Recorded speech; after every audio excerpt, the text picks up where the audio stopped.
आजच्या धावपळीच्या युगात रांगेत उभं राहणं टाळण्यासाठी महावितरणनं आपल्यासाठी उपलब्ध करून दिली आहे ऑनलाईन बिलिंग सुविधा।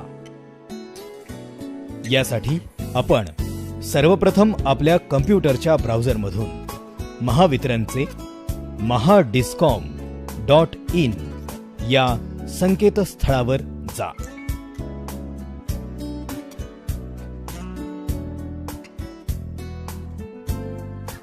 mahadiscom.in हे संकेतस्थळ खुले झाल्यानंतर डाव्या बाजूस कन्झ्युमर सर्व्हिसेस या शीर्षकाखालील view and pay bills online या पर्यायावर क्लिक करा। यानंतर महावितरण कंपनीची वेब सेल्फ सर्व्हिस ही विंडो ओपन होईल। या पेजवर डाव्या बाजूला असणारा व्ह्यू अँड पे बिल हा पर्याय निवडा। यानंतर ग्राहकाने आपल्या बिलाचा तपशील भरावा। कन्झ्युमर टाईप या पर्यायासाठी LT कन्झ्युमर ही माहिती पूर्ववतच असेल। कन्झ्युमर नंबर या पर्यायामध्ये आपण आपल्या वीज बिलावरील 12 अंकी ग्राहक क्रमांक अर्थात कन्झ्युमर नंबर टाईप करावा। या पर्यायानंतर येणाऱ्या BU या पर्यायासमोर आपल्या वीज बिलावरील बिलिंग युनिट या शीर्षकाखालील 4 अंकी क्रमांक टाईप करावा। ही माहिती पूर्ण झाल्यानंतर आपण सबमिट या पर्यायावर क्लिक करा। नंतर आपणास आपल्या वीज बिलाचा तपशील मिळेल। यामध्ये आपणास आपला कन्झ्युमर नंबर, सर्कल कोड, बिलाचा महिना, वापरलेले युनिट, बिलाची रक्कम आणि बिल भरण्याची शेवटची तारीख याविषयी माहिती मिळेल। सदर माहितीच्या पडताळ्यानंतर आपण मेक पेमेंट या पर्यायावर क्लिक करा। यानंतर आपणास आपल्या वीज बिलाची सविस्तर माहिती, ऑनलाईन पेमेंट संदर्भातील अटी आणि शर्ती वाचावयास मिळतील। या अटी मान्य असल्याचा संकेत म्हणून आपणास I agree to above conditions for online payment या वाक्यासमोरील बॉक्समध्ये क्लिक करावं लागेल। आपणास आपल्या वीज बिलाची सविस्तर माहिती बिल डिटेल्स या शीर्षकाखाली दिसेल। यामध्ये मोबाईल नंबर या पर्यायासमोर आपला 10 अंकी मोबाईल नंबर टाईप करा आणि पे नाव या पर्यायावर क्लिक करा।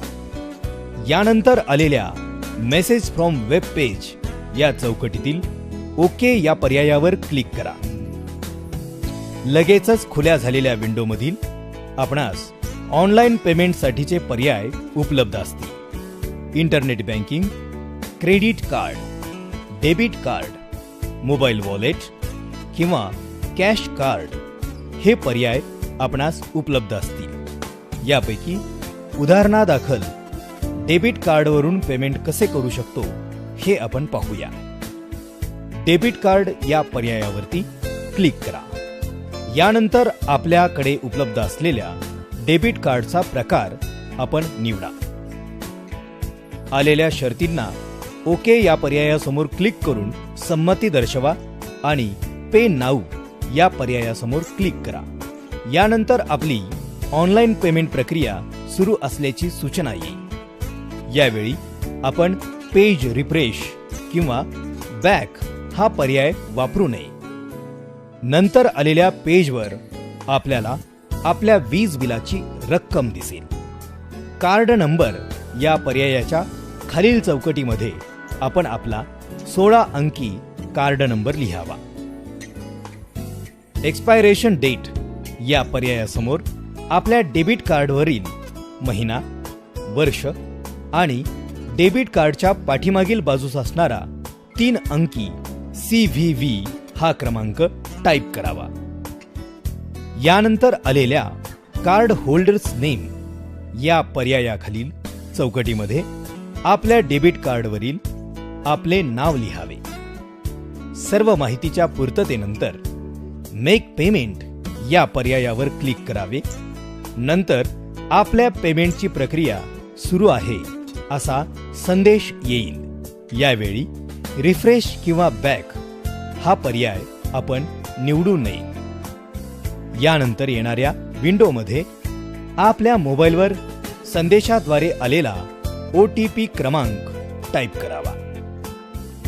नंतर नियम आणि अटी मान्य असल्याचा संकेत द्यावा आणि सबमिट या पर्यायावर क्लिक करावे। थोड्याच वेळात आपणास वीज बिलाची रिसीट येईल। आपणास याची प्रत हवी असेल तर डाव्या बाजूस दिसणाऱ्या प्रिंट या शब्दावर क्लिक करा। आपणास आपल्या प्रिंटरमधून वीज बिल भरल्याची प्रत मिळू शकेल। या पूर्ण प्रक्रियेमध्ये काही अडथळे आल्यास helpdesk_pg@mahadiscom.in या ईमेलवरती आपण आपल्या शंका कळवून आपल्या शंकांचं समाधान मिळवू शकता। तर आजपासूनच आपण महावितरणने सुरू केलेल्या ऑनलाईन बिलिंग या सुविधेचा लाभ घ्या। धन्यवाद।